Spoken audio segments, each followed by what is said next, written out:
Ooh, yes. Yes, sir. Yes, ma'am. Yes. Today is the day for Series 3. What episode are we on? I think it's episode 2. Yes, episode 2. Uh-huh. Let me just, yeah. Yeah. Episode 2. Series 3, we welcome here, ladies and gentlemen, and pets alike. If you have pets that are tuning in today, hi to them. I have one that's out somewhere. We just got her back from a wee little walk, and got her some dinner, and hopefully she's going to take a bit of a nap. But who knows? She might get excited about something in the short term. And I have to introduce you to her at some point. She's got ears that are like this big. Like that. No, like that. So, yeah, super cute. And I think she weighs like 10 pounds or something. Can't figure out if she's a toy Russian terrier or a Chihuahua. Chihuahua? I think it's a Wawa. It's a Wawa. For those of you that play guitar. So anyways, that's the news to this point. Welcome to Be Catholic ?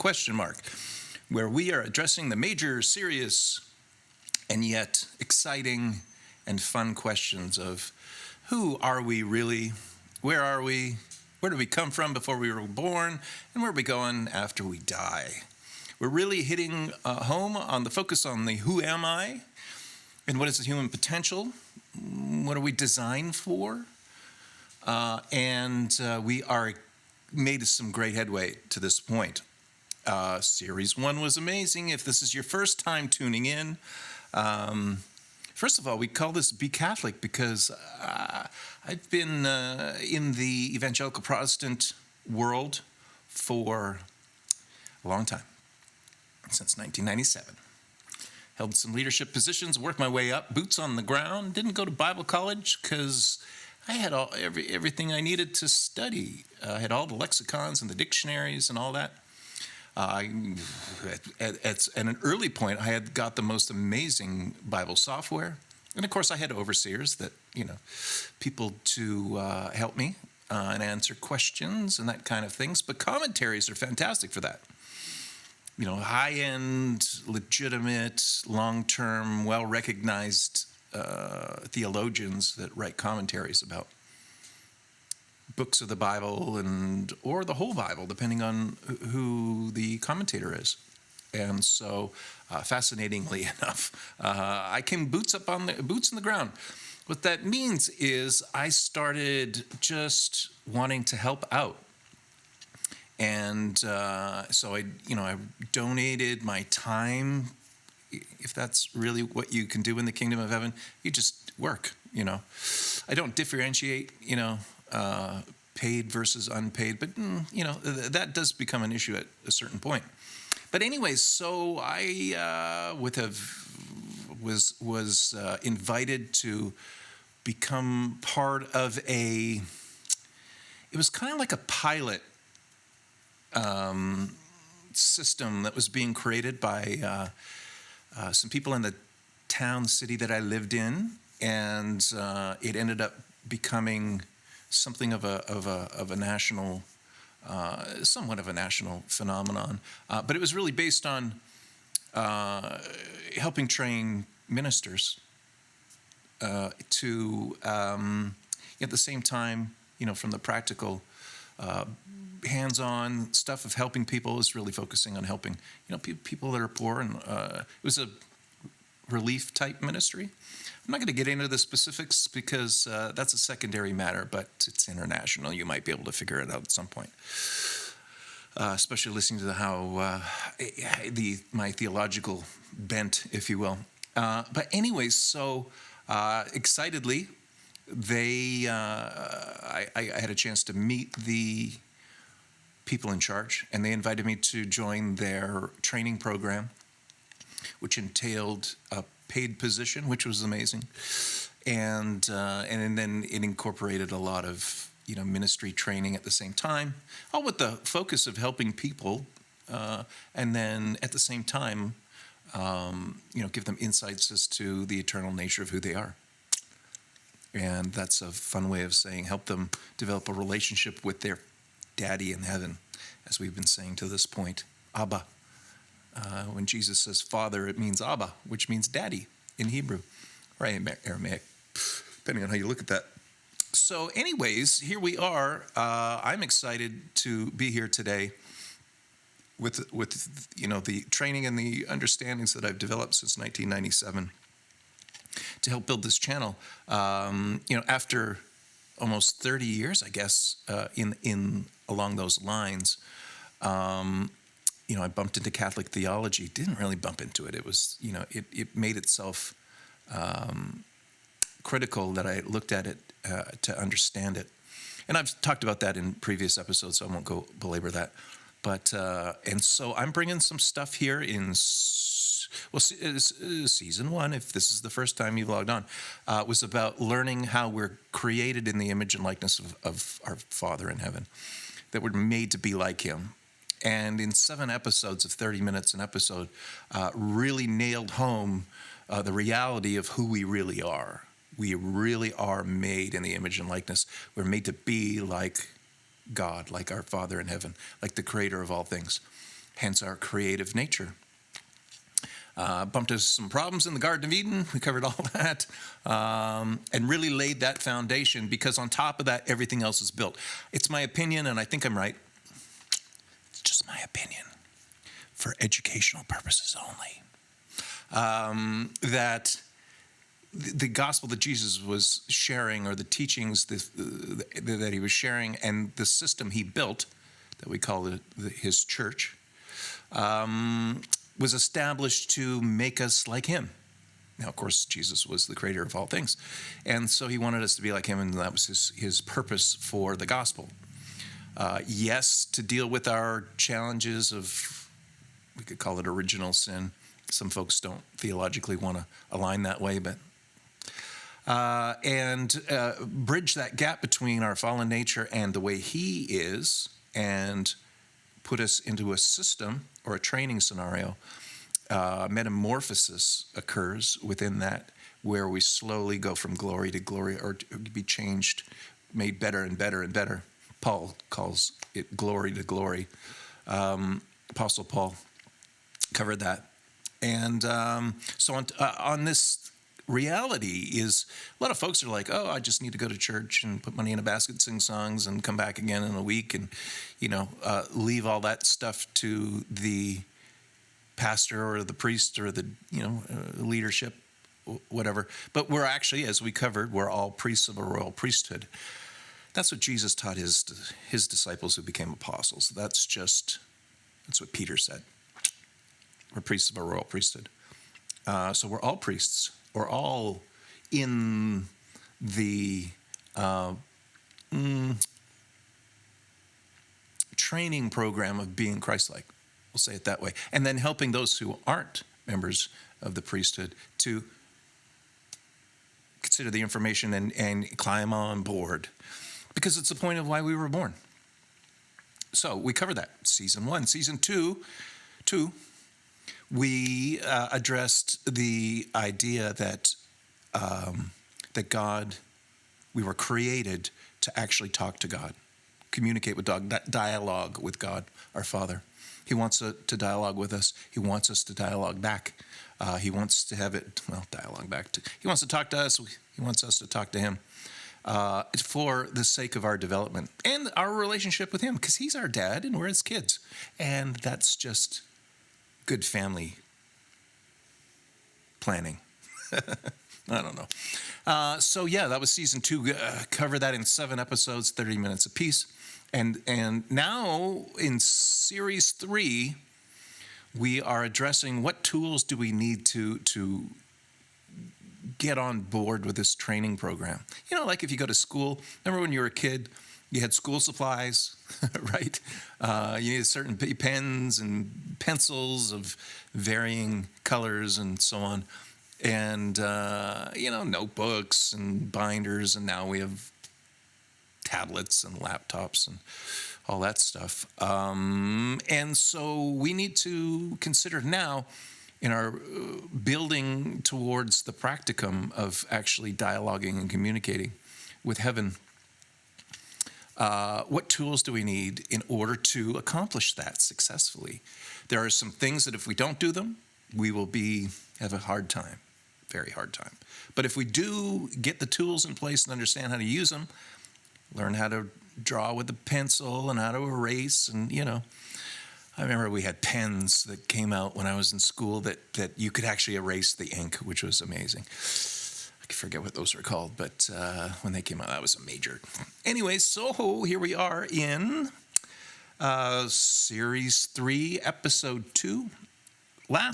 If this is your first episode, I want you to go all the way back to the first episode of the first series and start there, because everything I just said, it's not going to sink in and it's not going to build a foundation for you. It's just too little information. So go back, go through the 7 episodes of the first series, go through the 7 episodes in the second series, and then come back, do the last episode of the third series, which was on humility, which is a tool in the toolbox.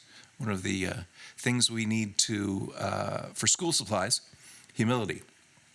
Cover that. We're going to be talking more about that. It's so critically important that we need another episode to look at the opposite, and that's where most, if not all of us, are coming from, the nature of pride, and how that's a problem to us developing this. So that vice of pride is the problem, and the virtue, or the polar opposite of that, or is a vice to a virtue, which is humility. So we're going to look at where we're really probably at. All of us, we're struggling with pride.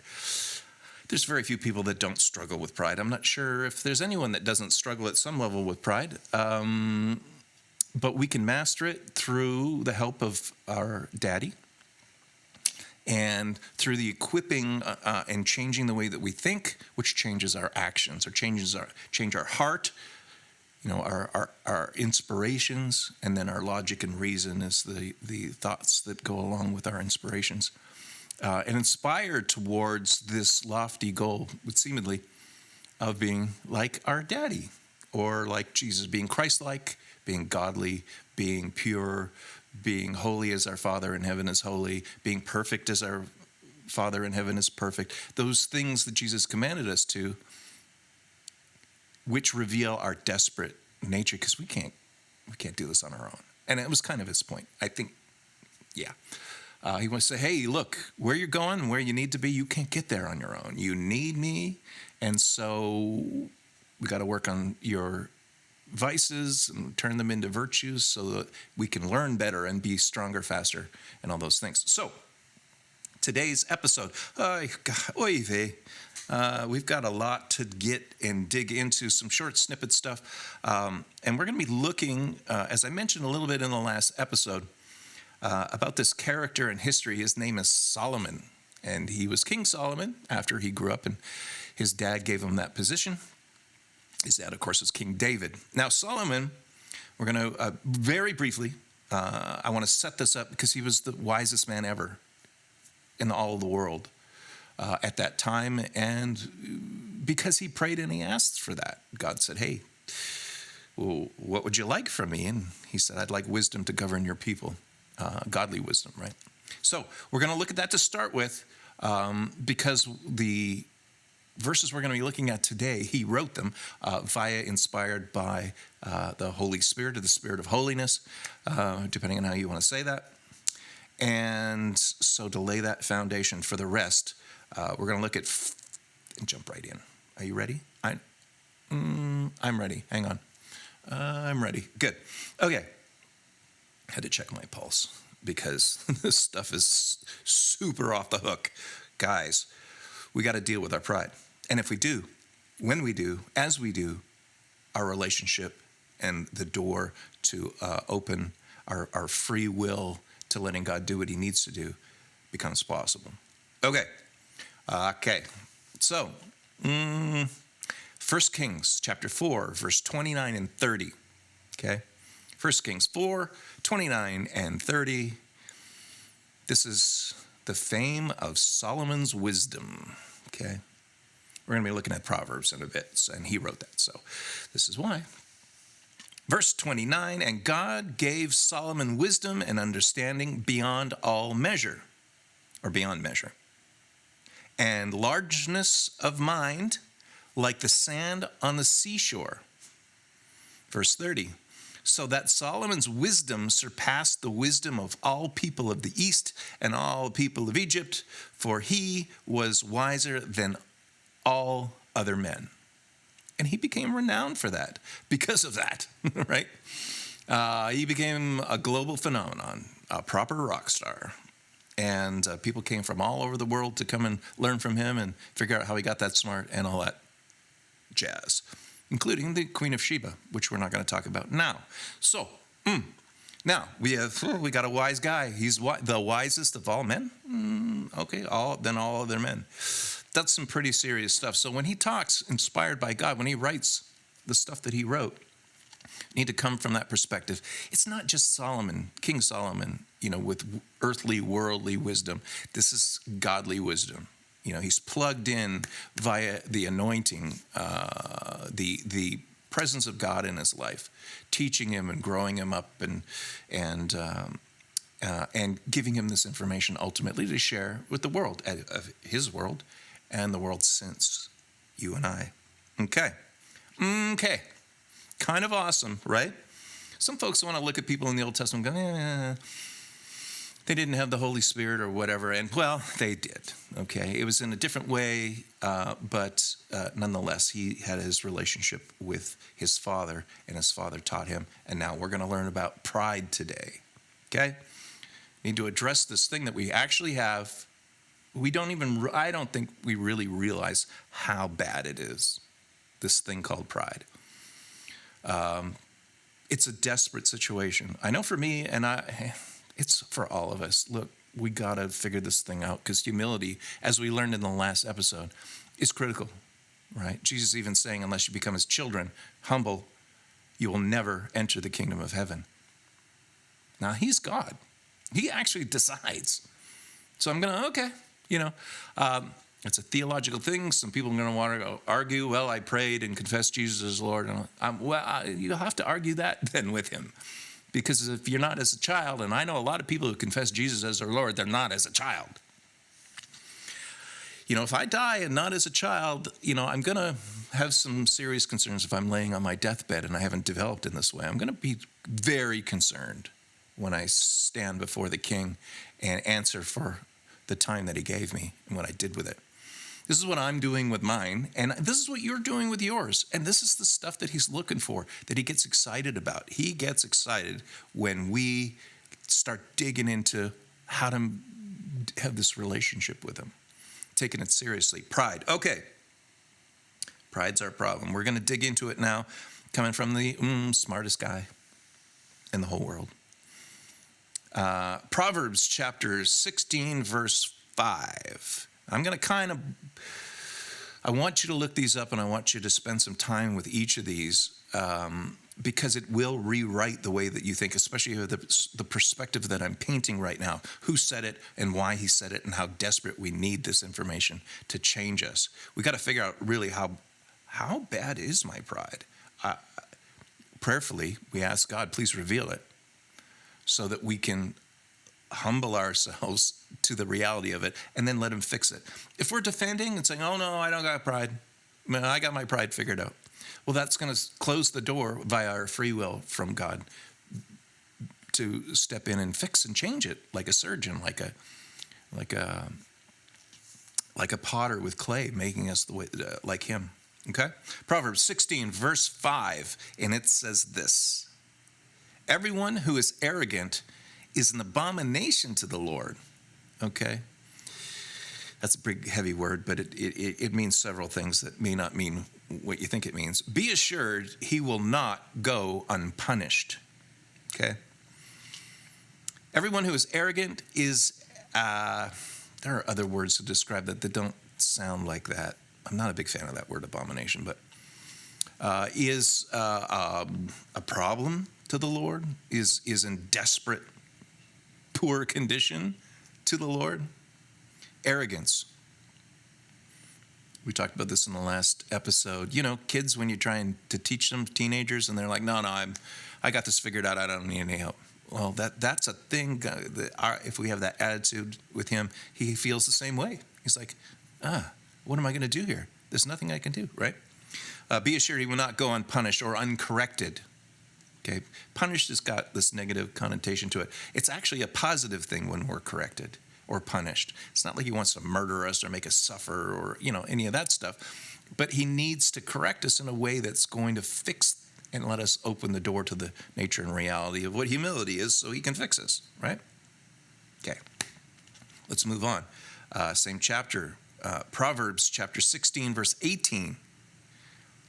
Solomon addresses pride a lot, by the way, probably because he knew the nature of his pride. I'm going to go with he knew. I'm sure God was showing him, right? He struggled with it his whole life, and that's another story. Okay, Proverbs 16, verse 18. Pride goes before destruction, and a haughty spirit before a fall. Pride goes before destruction. Everything falls apart. And a haughty spirit before a fall. Our pride will create the biggest mess and separation from our Father. And that's ultimately the essence of that. Proverbs 18, verse 12. Before destruction, a man's heart is haughty, prideful, but humility goes before honor. What's honor? That's where God actually steps into our lives and reveals himself through us, and the world honors us because of it. Honor. That's really the true essence of what honor is. It's God being recognized in us. Yeah. Read it again, verse 12, 18:12, Proverbs. Before destruction, a man's heart is prideful or haughty, but humility goes before honor. Humility, right? Moving right along. Proverbs 21, verse 4. Haughty eyes and a proud heart, the lamp of the wicked. Sorry, let me try that again. Haughty eyes and a proud heart, the lamp of the wicked, are sin. What's sin? It's the thing that we do that prevents us from developing to be like our Father in heaven. It's the thing that damages us, right? Whatever that might be, that's what sin is. And so again, pride is the issue and the context of this. Haughty eyes, or prideful eyes, and a proud heart. Someone who's like, all full of themselves. Haughty eyes and a proud heart, the lamp of the wicked, are sin. Or the thing that damages us, prevents us from God not being irritated with us, right? Critical point there. Proverbs 21, verse 24. Scoffer or mocker is the name of the proud. Haughty man who acts with arrogant and pride. Have you ever seen someone or know someone who likes to mock you or other people, or a scoffer? That prideful spirit, that attitude, all of this is really about attitude, is the thing that make God just goes, right? Just goes, oh no, we don't. First of all, who we're mocking and scoffing are God's kids too, right? Let's never forget that. God created every single person. We're going to save that for another episode. Proverbs 26, verse 12. Do you see a man who is wise in his own eyes? There is more hope for a fool than him. God's not kidding around with this thing. Proverbs 27, 2, verse 2. Let another praise you, and not your own mouth. A stranger, and not the lips of your own, or not your own lips. Don't be boastful, don't be prideful, right? Let other people boast about you. That this whole attitude God wants to see within us, it's humility. I know some politicians who like to trump their own horn, Yeah, did I say that? Okay. I'm not saying nothing, but I'm just saying, when you listen to someone trumpeting their own horn, it just gives you this feeling, like God. That's the feeling God has when we do that. He's like, ugh, you don't even know how desperately prideful you are. It's difficult to listen to. Especially the more humble you are, the more you're going to hear that kind of thing. Just go, ooh, You don't want to judge that person, but you can feel for him. There's a feeling that goes along with that when you see it. Proverbs 29, verse 23. A man's pride will bring him low, but he who is lowly in spirit will obtain honor. Right there, guys. A man's pride will bring him low, but he who is lowly in spirit will obtain honor. That means God's going to come in and honor that person, reveal himself in that person. Well, what greater honor is there? Okay. I'm going to throw a couple of quick ones from Solomon's dad, just a little addendums because they're really great. Psalm 10, verse 4. I think David wrote this. Not positive, though. Maybe not. In the pride of his countenance, the wicked does not seek him, God. All his thoughts are, there is no God. Let that ruminate. In the pride of his countenance, the wicked does not seek him. All his thoughts are, there is no God. Okay, one more. Psalm 138, verse 6. I don't think David wrote this one. Psalm 138, verse 6. For though the Lord is high, he regards the lowly, but the haughty or prideful, he knows from afar. He's like, right? David also was anointed, by the way. For though the Lord is high, he regards the lowly, but the haughty or prideful, he knows from afar. That's the last thing we want, is God going, nah, that guy is not ready to learn. That guy's too shut off. His free will says, no, I'm all that in a bag of chips, right? And in that, he just goes, closes the door via the free will. And God says, I can't, there's nothing I can do here. There's nothing I can do here, right? Okay. That's the thing, humility and pride. These are the biggest tools, humility, in taking our steps to dialogue with God, that he might have mercy on us. And he wants to, more than anything, make us like him. That's why he created us. He wants us more than anything to have a relationship with him. Every single person he made, every single one, everyone, you, me, everybody equally, does not show prejudice. We covered that. It doesn't show prejudice. Jesus came for every single soul in the history of the world. Every single one. In that is great hope. Okay. Got more for you in the next episode. I'm going to get at that ASAP and hopefully have that up for you soon. With that, thank you so much for being involved, for having the spirit of learning, being open to learning what God might have for us. Like, subscribe, share, comment, all that stuff. Thank you so much, and I'll see you in the next episode. Bless you.